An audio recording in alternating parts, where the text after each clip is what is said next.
ఈరోజు అర్సాపల్లి 15వ డివిజన్లో ఎంపీ అభ్యర్థిగా పెద్దలు గౌరవనీయులు బాదిరెడ్డి గోవర్ధన్ గారి అభ్యర్థి కొరకు ఇంటింటి ప్రచారం ర్యాలీగా మేమందరం కార్యకర్తలందరం కూడా మేము ప్రచారం చేయడం జరిగింది। ఈరోజు గణేష్ అన్న ఆదేశాల మేరకు ఇంటింటికి తిరుగుతూ మరి కారు గుర్తు కోటేయాలని చెప్పేసి ర్యాలీగా ఈరోజు అర్సాపల్లిలో ప్రచారం చేస్తూ ఉన్నాం। మరి ఈ ఎలక్షన్లలో మరి కంపల్సరీ బాదిరెడ్డి గెలుస్తూ ఉన్నాడు। బాదిరెడ్డి మాకు పూర్తి నమ్మకం ఉన్నది, ప్రజల విశ్వాసం ఉన్నది, 50,000 మెజారిటీతో గెలుస్తున్నాడని చెప్పేసి మేము పూర్తిగా డక్కా బజాయించి చెప్తా ఉన్నాం।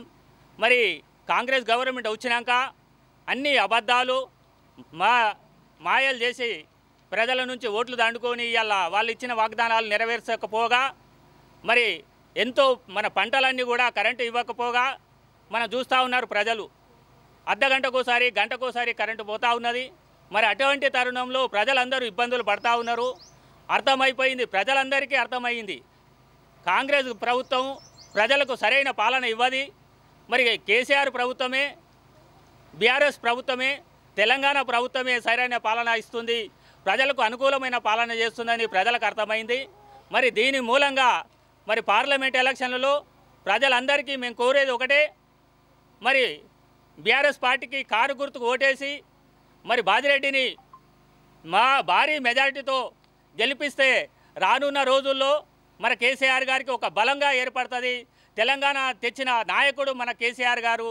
మరి అటువంటి నాయకుడికి మన అండదండలు ఉండవలసిన అవసరం ఉంది। మరి మనము కాంగ్రెస్ వాళ్ళు మాయ మాటలు చెప్పి మసిగూసి మారేడుకాయ చేసి వారు అధికారంలోకి రావడం జరిగింది। మరి రానున్న ఎంపీ ఎలక్షన్లలో వారి మాటలు నమ్మద్దు।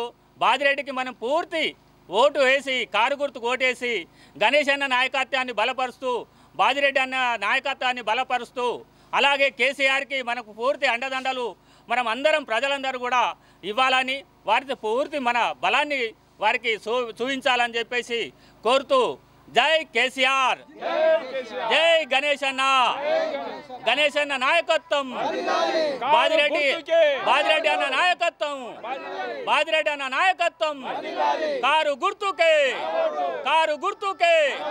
జై తెలంగాణ।